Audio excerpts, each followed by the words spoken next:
साहिब। बिस्मिल्लाहिर्रहमानिर्रहीम।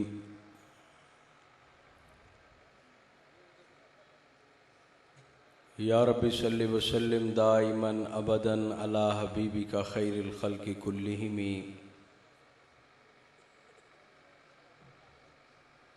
व अला आलिहि व अस्हाबिहि व ज़ुर्रियातिहि व अहले बैतिहि व इत्रतिहि तय्यिबीन अत्ताहिरीन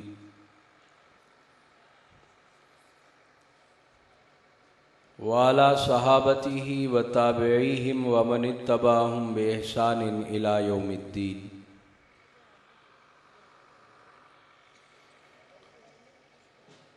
अर्श व कुर्सी से बाला है बाम आपका,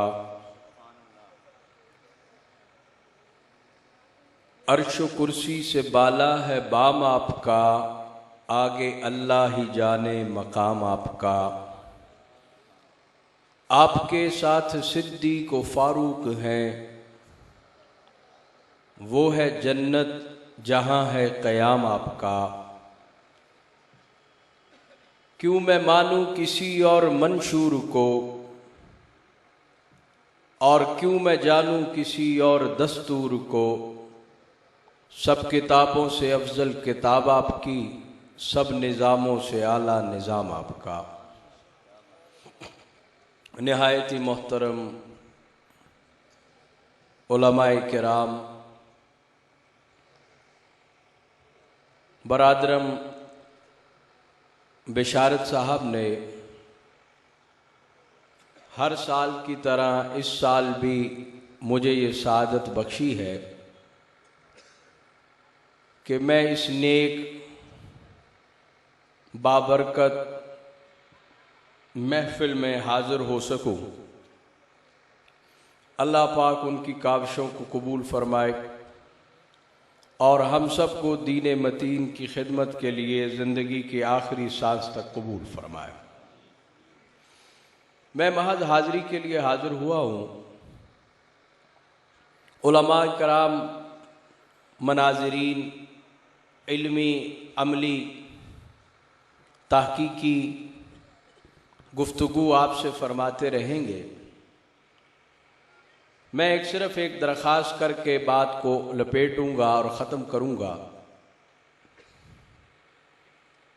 हुजूर रहमत दो आलम सल्लल्लाहु अलैहि वसल्लम अल्लाह के आखिरी नबी है।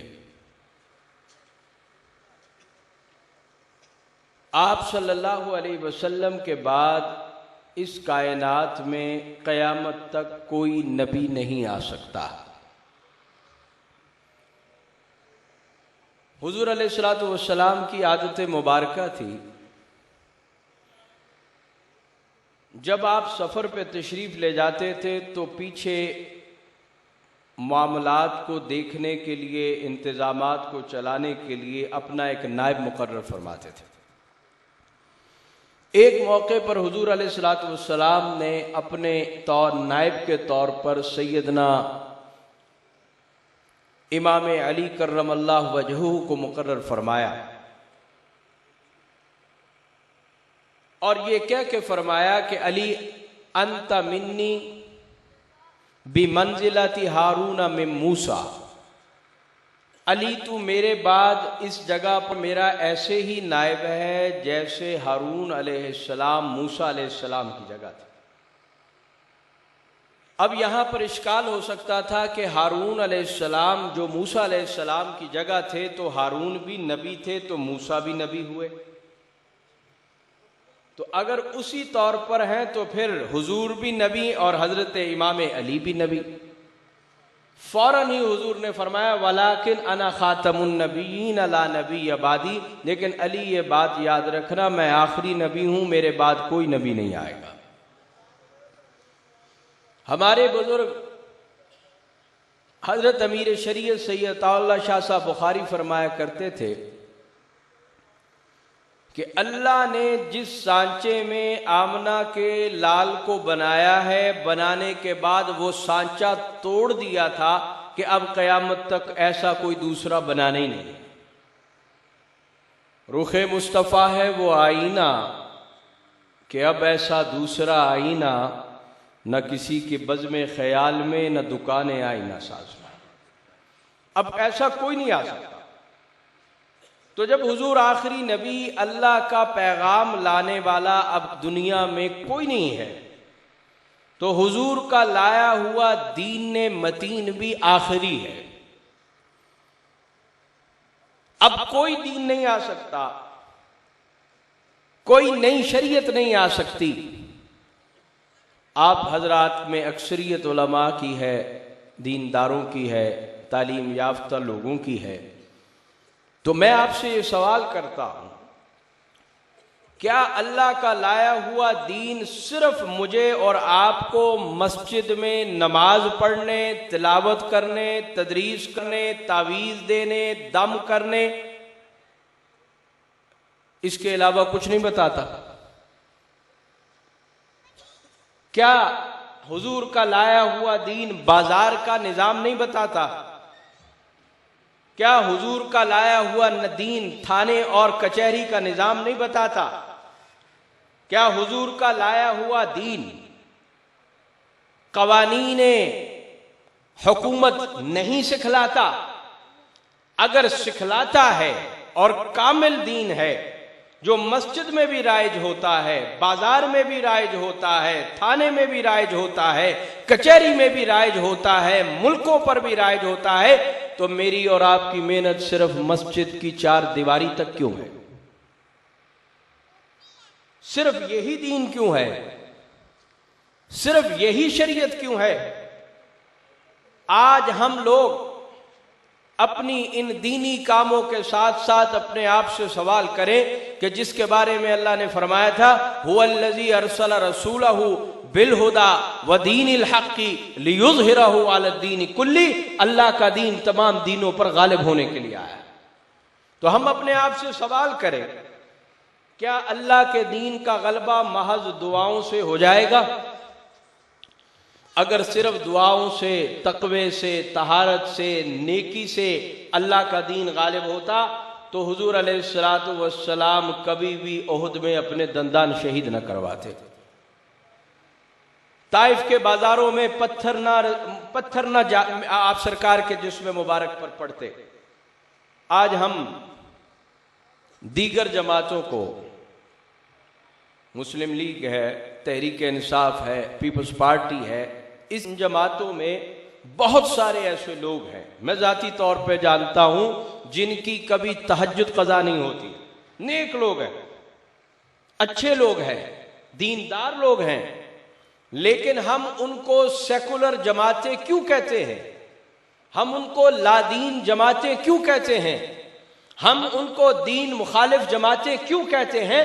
इस वजह से कि वो कहते हैं कि मजहब जो है, नेकी जो है, तकवा जो है, शरीयत जो है, वो हमारा जाती मसला है। हम अपने तौर पे तहज्जुद गुजार भी हैं, ज़कात भी पूरी देते हैं, नमाज भी टाइम टाइम पढ़ते हैं, किसी अल्लाह वाले से बैत भी हैं, बुजुर्गों के पास भी जाते हैं, लेकिन ये हमारा दीनी मसला है। लेकिन जब उनके हाथ में हुकूमत आती है, वो इस्लाम और शरीयत को मुल्क का निज़ाम बनाने के लिए तैयार नहीं है। वो कहते हैं शरीयत और दीन हमारा जाती मसला है, हम उसमें पूरे हैं, बस ठीक है, अल्लाह का निज़ाम आता है, नहीं आता है, इस्लामी कवानीन बनते हैं, नहीं बनते, हमें कोई सरोकार नहीं। अगर इस बुनियाद पर वो जमातें लादीन हैं, दीन दुश्मन हैं, तो फिर वो उलमा जो बहुत नेक हैं, बहुत बड़े मुदर्रिस हैं, बहुत बड़े ताबे शरीयत है, इस्लामी निज़ाम के लिए वो भी बाहर नहीं निकलते, न किसी को कहते हैं, न कोशिश करते हैं, न लोगों की गालियां सुनने की हिम्मत रखते हैं, न खुद पर तनकीद बर्दाश्त करने की हिम्मत रखते हैं। तो फिर पीपल्स पार्टी के एक लीडर में और एक आलिम दीन में क्या फ़र्क रह जाता? उसने भी शरीयत और दीन को सिर्फ अपना जाती मसला बनाया। मैंने और आपने भी इस्लामी शरीयत को सिर्फ अपना जाती मसला बनाया, उसके लिए इज्तिमाई जद्दोजहद नहीं कर रहे। तो बहरहाल अल्लाह पाक हम सबको तौफीक अता फरमाए। मेरे दोस्तों, जिस बाजार में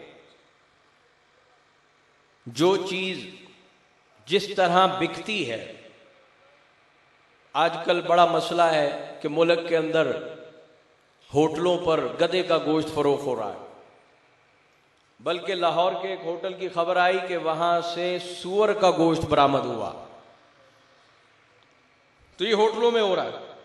अब अगर कोई ये कहे कि चूंकि होटलों में सूर का गोश्त और पाकिस्तान जैसे मुल्क के अंदर गधे का गोश्त बिक रहा है, लिहाजा अब कोई होटल ना खोले, तो अक्लमंदी नहीं होगी, बेवकूफ़ी होगी।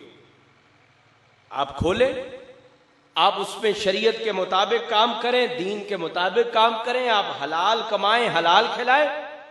इसी तरह भाई सियासत है, सियासत भी उसी मैदान में होगी जिस मैदान में जो उसका मैदान है। अब लेकिन उसका तरीका तब्दील है। हम उस तरीके से करें जिस तरीके से हम अल्लाह के दीन के लोगों को ज्यादा करीब ला सकते हैं। हम न करप्शन करें, हम न झूठ बोलें, हम न फ्रॉड करें, लेकिन यह कहना कि चूंकि सियासत का बाजार गंदा बाजार है इसलिए मैं इस बाजार में पांव ही नहीं रखूंगा, तो यह बेवकूफी होगी, दानिशमंदी नहीं होगी। सूतर मंडी है हमारे फैसलाबाद की, सूद के कारोबार में पूरे फैसलाबाद में नंबर 1 पर है। झूठ भी बोला जाता है, सूद पर कारोबार भी होता है। लेकिन अगर कोई ये कहे, ऐसे नमाजी लोग भी वहां पर हैं जो नमाजी हैं, तहज्जुद गुजार हैं, शरीयत के मुताबिक काम कर रहे हैं, आप उसको एक जो शरीयत के मुताबिक कारोबार कर रहा है उसको खींच कर बाहर ले आए कि चूंकि कारोबार सूद का यहां होता है, 2 नंबरी होती है, लिहाजा तुम भी कारोबार छोड़ दो, ये बेवकूफ़ी है। तो मेरे दोस्तों, पाकिस्तान दुनिया का वाहिद मुल्क है जो इस्लाम के नाम पर बना, वाहिद मुल्क दुनिया का, और उलमा की कुर्बानियों से बना। पाकिस्तान का सबसे पहला परचम कराची में जमीयत उलमा के अमीर अल्लामा शबीर अहमद उस्मानी रहमहुल्लाह ने लहराया था, और पाकिस्तान का दूसरा परचम लाहौर के अंदर जो लहराया गया वो शेख तफसीर इमामुल औलिया मौलाना अहमद अली लाहौरी रहमतुल्लाह अलैह के हाथों से लहराया गया था, जो अल्लामा उस्मानी के बाद दूसरे नंबर पर जमीयत उलमा इस्लाम के पाकिस्तान के पहले अमीर मुकर्रर हुए थे। तो ये आप उलमा का मुल्क है, यहां पर हुकूमत करने का सबसे ज्यादा आपको हक है, यहां पर कवानीन इस्लामी बनाने का सबसे ज्यादा बोझ आपके कंधों पर है कि आपके अकाबरीन ने यह मुल्क बनाया है, और हम ये मुल्क दीन दुश्मनों के सुपुर्द करके घरों में सुकून की नींद सो रहे हैं। हमें इस मैदान में भी अपना किरदार अदा करना पड़े।